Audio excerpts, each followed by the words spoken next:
Livro de Daniel, capítulo 1, versículo 8. Diz assim a palavra do Senhor: Daniel, porém, decidiu que no coração não se tornar impuro, consumindo as iguarias do rei, nem com vinho especial, servindo à mesa real. Solicitou ao chefe dos oficiais permissão para se abster daqueles alimentos. E Elohim, Deus, fez com que o chefe dos oficiais fosse bondoso para com Daniel e demonstrasse consideração por ele. Todavia aquele mordomo advertiu a Daniel dizendo: tenho medo do meu senhor, o rei, que determinou a vossa comida e a vossa bebida. Se ele achar os vossos rostos mais abatidos do que os dos outros jovens da vossa idade, o rei poderá pedir a minha cabeça por vossa causa. 11. Então Daniel disse ao encarregado designado pelo chefe dos oficiais para cuidar de Daniel, Ananias, Misael e Azarias: peço-te que faça uma experiência com os teus servos por 10 dias, dando-lhes apenas legume para comer e agora para beber. Somente até aqui vamos orar. Amém? Fecha seus olhos. Soberano Deus, Pai de amor e bondade, eu te peço em nome do teu Filho amado Jesus, que o Senhor derrame sobre nós a tua unção, o teu poder, a tua glória. Manifesta agora, Senhor. Cuida das crianças, mantém eles tranquilos na sua paz. Pai, prepara o coração de cada pai, de cada mãe, de cada um que se faz presente aqui no nome do teu Filho amado Jesus, para que a tua palavra venha crescer no meio da nossa vida, em nome de Jesus, amém. A igreja vai poder se sentar. A mensagem de hoje, ela vem responder algumas perguntas, e a principal que eu quero estar trabalhando aqui, o contexto dessa noite, é o preço da santidade. Para quem não conhece o contexto da Bíblia, o povo de Israel, ele pecou contra Deus por muitos anos. E Deus levantou vários profetas. Levantou Isaías, levantou Jeremias, levantou outros profetas que a teologia vai chamar de profeta menor pelo tamanho de suas obras, ou melhor, seus escritos. E o fato é que chegou o grande dia em que Deus entregou Israel na mão de seus inimigos, como parte da profecia de correção. Haja vista que Deus levantava seus profetas para falar: se conserte, porque senão virá o grande dia da tribulação. E esse grande dia chegou, o dia de 70 anos de cativeiro na Babilônia. A Bíblia então vai dizer que Deus levantou, porque, gente, eu quero abrir um parênteses aqui. Peço perdão aos irmãos de entendimento diferente que o meu, mas algumas pessoas querem classificar nesse mundo duas forças: a do mal e a do bem, o yin e o yang. Aí vão dizer que o bem é Deus e vão dizer que o mal é o diabo. Deixa eu falar para você, Deus, se nós colocarmos Deus de um lado e o diabo do outro, vamos estar equiparando e promovendo a Satanás numa patamar que não é ele não está. Deus é soberano e está acima de tudo. Então Deus é o bem, Deus é o mal. E me perdoem vocês que têm dificuldade de compreender por falta de entendimento, porque se você estudar o Deus da Bíblia, você vai entender que Ele é amor, mas também Ele é fogo consumidor. Então o grande dia chegou para Israel. Deus então deu a carta, vamos dizer, de habilitação. Deus deu o poder para que se levantasse um grande rei babilônico que governou o mundo. E não muito diferente, esse rei, ele também subjugou a nação de Deus, a nação de Israel. E esse jugo fazia parte da correção que Deus Pai havia levantado contra aquela nação que tinha como filho. E como consequência, o rei invadiu Israel e levou de Israel o melhor que tinha de Israel, e o restante que ficou botou fogo, quebrou tudo. E Daniel, ele é safra desse despojo de guerra. Daniel é safra desse saqueamento desta nação poderosa e cruel que havia invadido Israel. E aí, eu quero parar agora e te chamar um entendimento aqui. Nabucodonosor não era apenas um rei qualquer comum, não é à toa que ele era um rei cabeça de chave de governo daquela época, que governava o mundo. Era um rei estrategista, inteligente, forte, poderoso.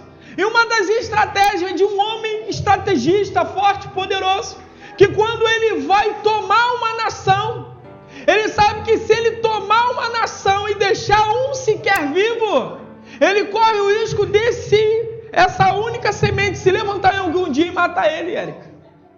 Então uma das estratégias para se quebrar uma nação daquela época era pegar parte, principalmente os jovens, a geração vindoura, trazer para a sua terra e disseminar, misturar a cultura desse povo com a dele.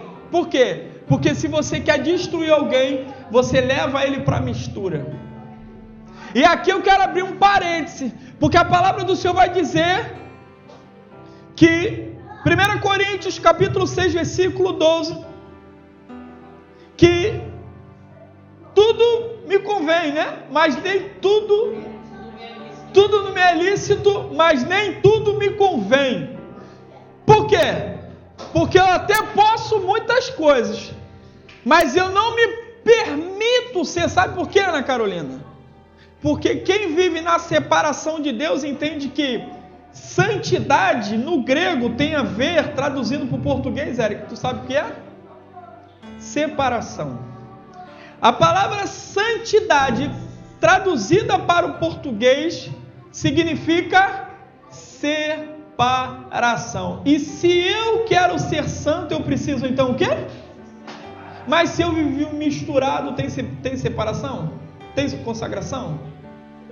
Então ele falou assim: se eu quero destruir uma nação, eu vou fazer dessa nação misturando com a minha e tornando ela minha. Segunda estratégia daquele rei era pegar os prodígios daquela nação, treiná-los para eles se tornarem os seus funcionários, conselheiros, governantes.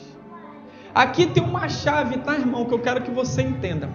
Se você quer prosperar em alguma área da tua vida, não olhe para o teu coração, olhe para os resultados.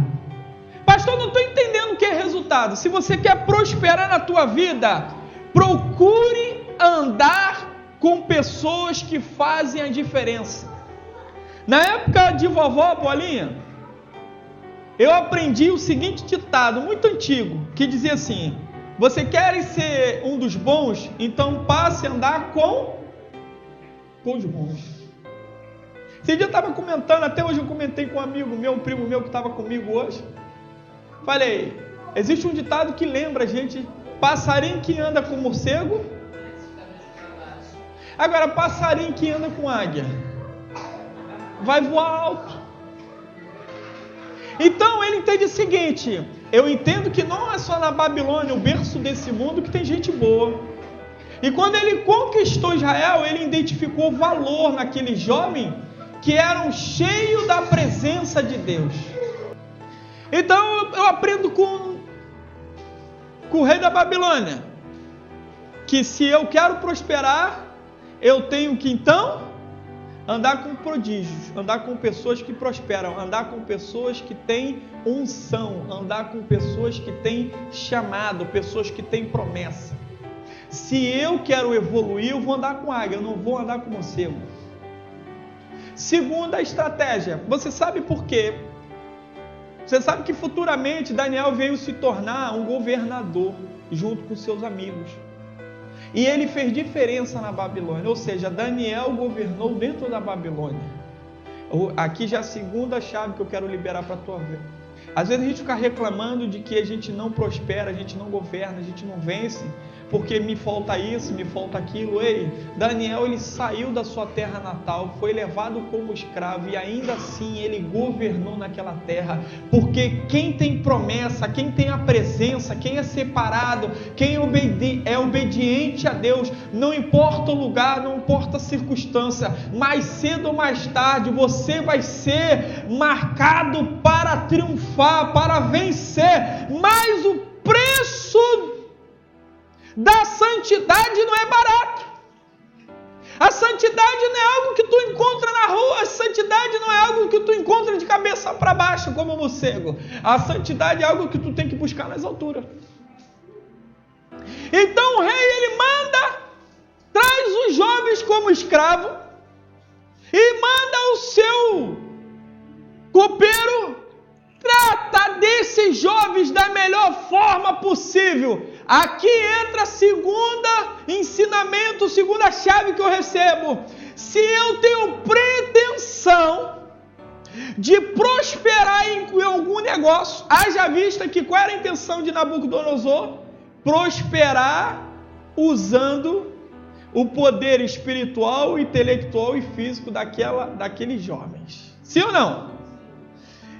Antes de eu pegar aqueles jovens e colocar para governar sobre os meus territórios, eu primeiro preciso entender que eu devo o quê?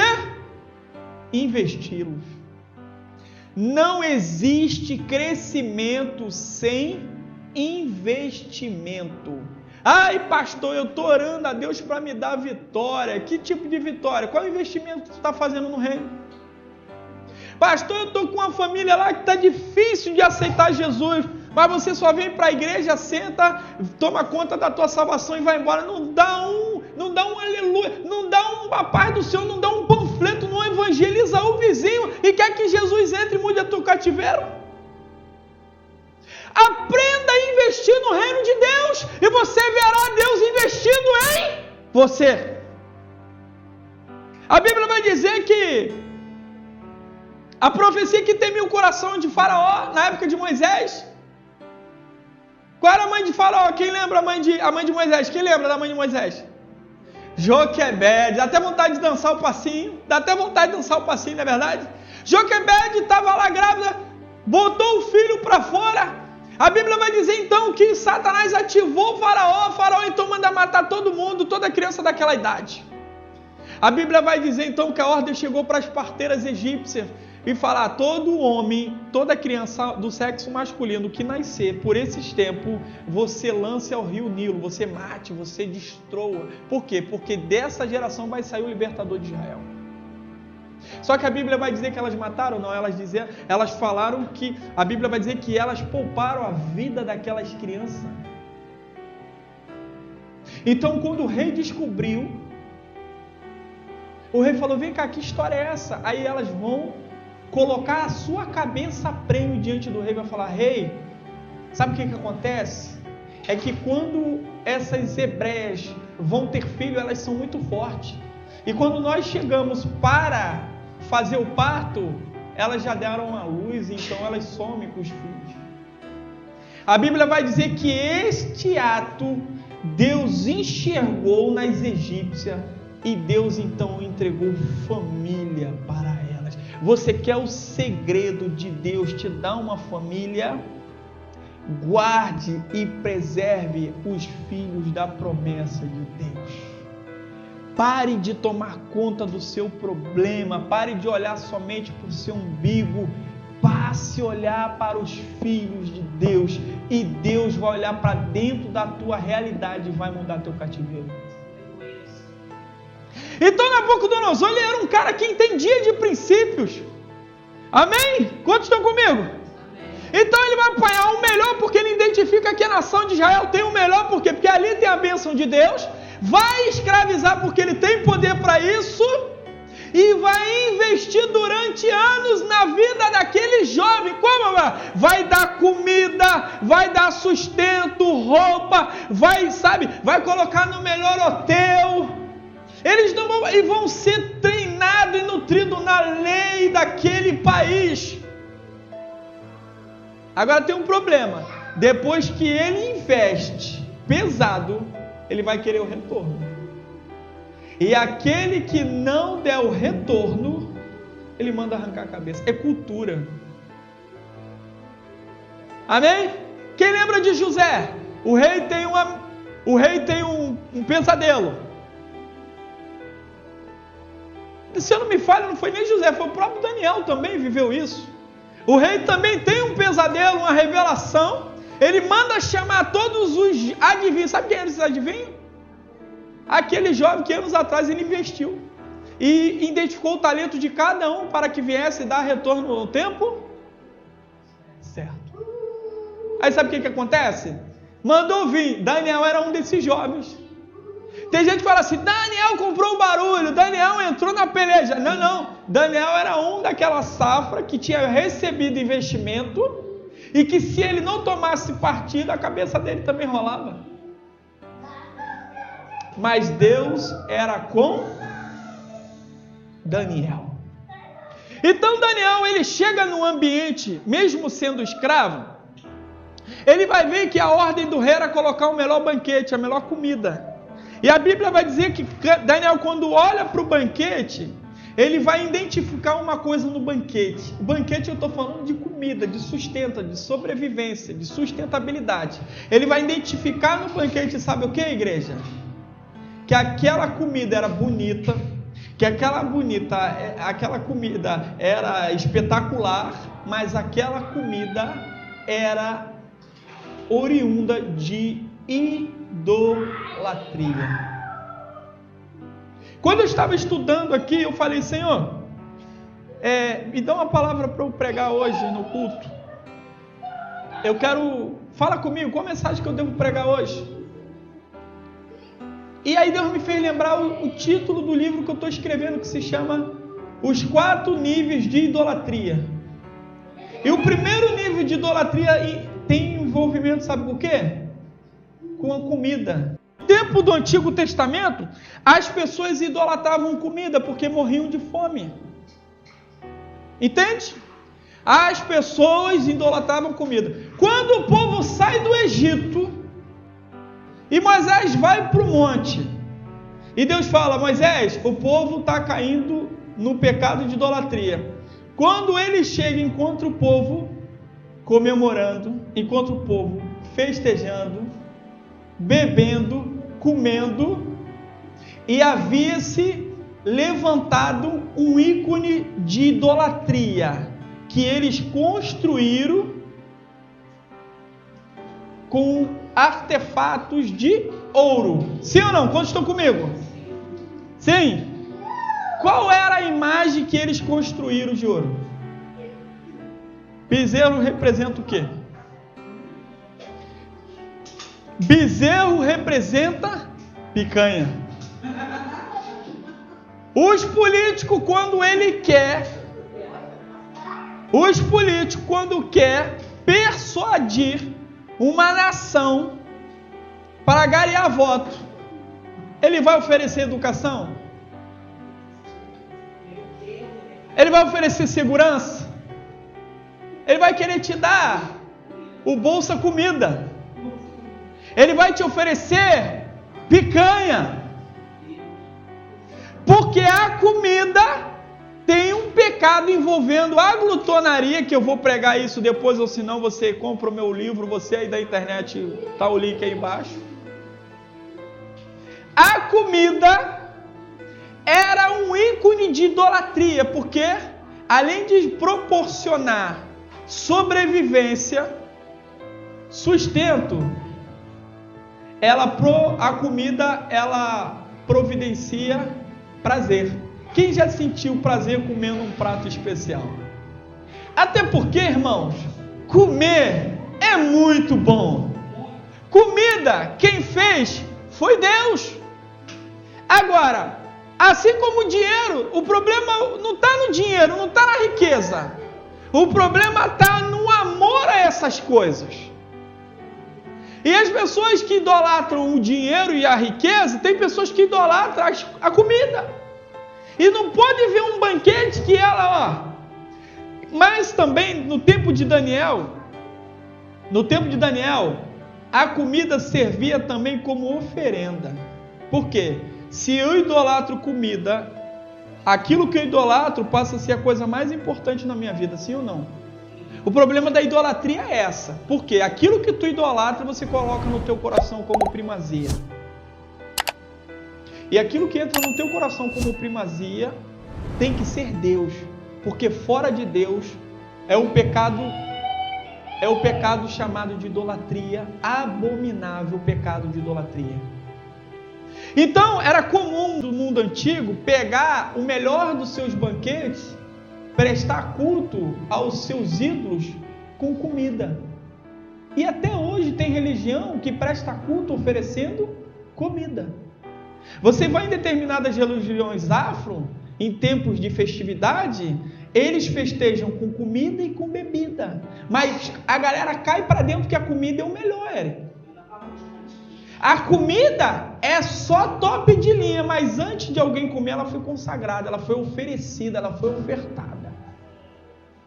Então Daniel, eu imagino que ele já está fora do seu ambiente. Daniel já está fora de casa, fora dos seus pais, vivendo um cativeiro.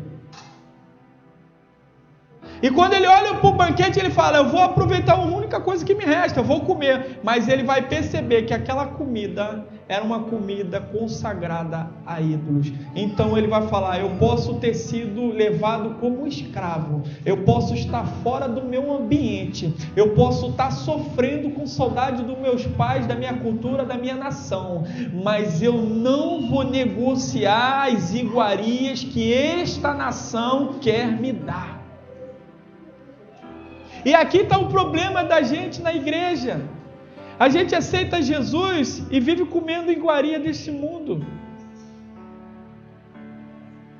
E aí depois, quando Deus sacode o mundo, nós queremos nos levantar como voz profética, mas sem antes mesmo ter pagado um preço de santidade. Como diz Paulo, tudo me é lícito, mas nem tudo. Tudo me é lícito, mas nem tudo me convém. Então a Bíblia vai dizer, então, Daniel, eu conjecturo, igreja, que Daniel, ele olhou para o banquete e até desejou o banquete, sabe, irmãos? Porque tem banquete que é tão bonito que brilha os nossos olhos. Mas é diferente de você sentir atração pelo pecado e é diferente de você sentir atração de que você toma posse do pecado.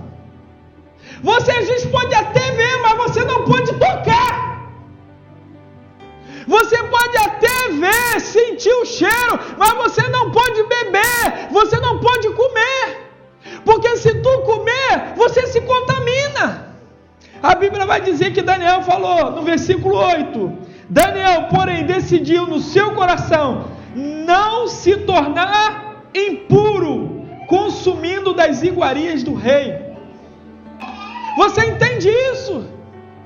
Como é que o inimigo tem trabalhado na igreja de Cristo? Tentando me corromper, tentando te corromper, oferecendo das iguarias deste mundo. E quer saber? As iguarias desse mundo é só top de linha. Quando Satanás foi oferecer a mulher de Potifar para José, não era uma qualquer relenta, não. Não era, não. Devia ser uma mulher esplendosa. Devia ser melhor da casa de Potifar, a mulher dele. Quando Satanás pegou Jesus, chegou lá no pináculo e falou assim, ó, tá vendo? Tudo isso me foi entregue, se tu se prostrares a mim, eu te darei em troca. Você acha que o que Satanás apresentou para Jesus no deserto foi um prato de lentilha? Foi não, gente.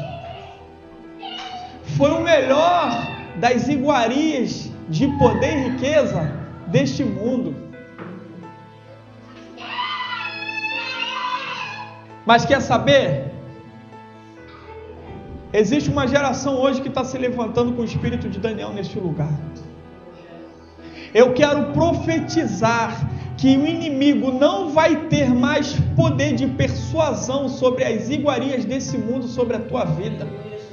Sabe aquela facilidade que chegar na tua vida, tu vai falar assim, eu não aceito mais. Por quê? Você é doido? Você é doida? Não, porque eu decido ser santo, separado. Eu decido não se contaminar com as coisas desse mundo. Sabe aquela proposta na Carolina que o inferno colocar naquele garotinho que atrai todo mundo? Tu vai falar, é bonito, é cheiroso, é atraente, mas eu decido não tocar nas coisas desse mundo, porque eu decido nessa noite ser santo. Olha o que a palavra do Senhor vai dizer. Abra a tua Bíblia aí. Abra a tua Bíblia aí. 1 Pedro, final lá, perto de Apocalipse. 1 Pedro, capítulo 1. 1 Pedro, capítulo 1, versículo 15. A palavra do Senhor vai dizer: sede santo, porque eu, seu Deus, sou santo. Sede de comum acordo, ou seja como aquele que te chamou. Agora, igreja, deixa eu fazer uma prova com você aqui. O que é ser santo? A palavra santo significa o que traduzido para nós? Separado, separação. Agora, eu quero que você entenda que ser separado não é permitir se levar pela vontade dos seus desejos carnais. Ser separado não quer dizer que você vai ter ausência de vontade de pecar. Porque quem decide ser separado vai ter desejo de fazer o que não deve, vai ter desejo de comer o que não pode, vai ter desejo de vestir o que não se deve vestir, vai ter desejo de olhar para onde não se deve olhar. Mas olha o que a palavra do Senhor diz, Gálatas 5:24. Alguém abra Gálatas 5:24 aí bem forte. E aqui eu quero que você pegue essa palavra como chave para o teu coração. Porque tem uma geração que acha que ser de Deus é viver sentindo prazer. Ser de Deus é viver sentindo arrepio. Ser de Deus não tem a ver com satisfação pessoal. Ser de Deus não tem a ver de você ter tudo, ser feliz, ser alegre.